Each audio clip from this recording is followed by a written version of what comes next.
Va-t-on rendre la vaccination obligatoire? Alors le débat est posé, donc maintenant il n'y a plus d'obligation. Il faut savoir quand même que c'est l'État qui légifère, c'est l'État qui commande.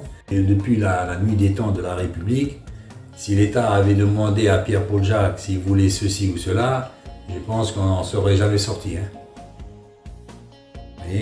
Donc il faut dire aussi que tous les vaccins de jadis qu'on a reçus depuis notre temps d'enfance nous ont sauvés et nous ont amenés jusqu'à aujourd'hui en bonne santé.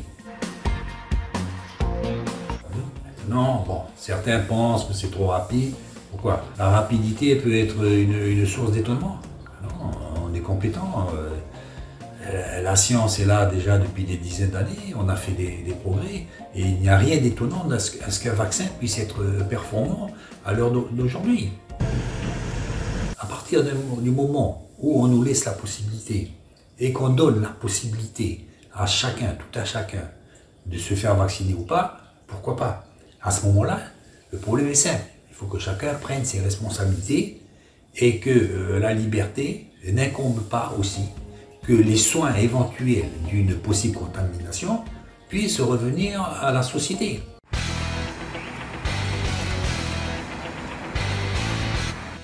À partir du moment où il ne voudrait pas se faire vacciner, qu'ils puissent justement voir avec leur mutuelle déjà à présent, ou alors avec leur organisme de santé, des moyens de pouvoir se faire payer les frais de santé ou de remboursement s'il advenait à être contaminé.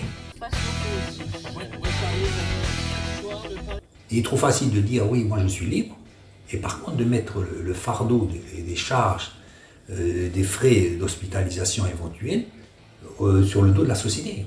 Il faut simplement que chacun soit honnête avec soi-même, égal avec ses opinions, qu'il a le droit d'avoir. Les personnels de santé, puisque c'est d'eux qu'on parle actuellement, il faudrait à ce moment-là, s'ils n'étaient pas obligés de se faire vacciner, qu'ils puissent déjà chaque matin, avant de prendre leur service, avoir un test PCR, muni évidemment des tests PCR évidemment négatifs, avec les gestes barrières, etc., pour pouvoir accéder à leur lieu de travail.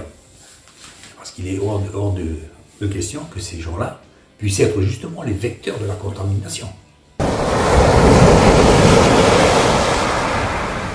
Cette quatrième vague, je pense, va certainement reprendre avec ce qui s'est passé avec la Coupe d'Europe, l'UEFA, au niveau des Suisses, au niveau de la Russie, etc. Bon, et si cette vague arrive et qu'on n'a pas un taux suffisamment élevé de vaccination, risque d'avoir des dégâts. La preuve a déjà été faite que la vaccination est le seul rempart contre la contamination. À un moment donné, il faut ouvrir les yeux. On a le droit de réfléchir et c'est ce qu'on a fait depuis des mois. Mais ce qui nous pend au nez, ce sont une catastrophe sanitaire, avec les frais que ça pourra incomber et donc les impôts qui pourront en découler. Il faut être raisonnable. On a les moyens de se prévenir maintenant. Comme je dis, chacun est libre de penser ce qu'il veut. C'est trop tôt, c'est pas trop tôt. Le problème est simple, c'est qu'à ce moment-là, ils puissent payer justement la liberté. La liberté, c'est un luxe, c'est un choix, c'est très bien. On est le pays de la liberté. À ce moment-là, il faut que la société ne soit pas là pour payer notre liberté.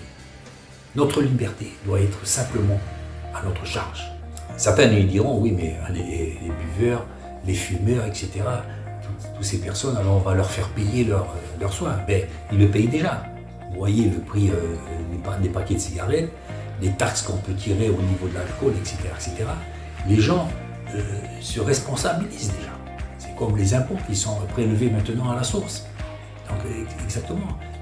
D'une manière ou d'une autre, qui voient avec leur mutuelle ou autre, ou avec la CAF, dans quelle mesure ils pourraient être pris en charge et à quel niveau, à quel pourcentage. C'est tout à fait normal. Si on veut aller dans le sens du respect de la liberté, ben pourquoi pas? Mais à ce moment-là, que chacun soit responsable de lui-même.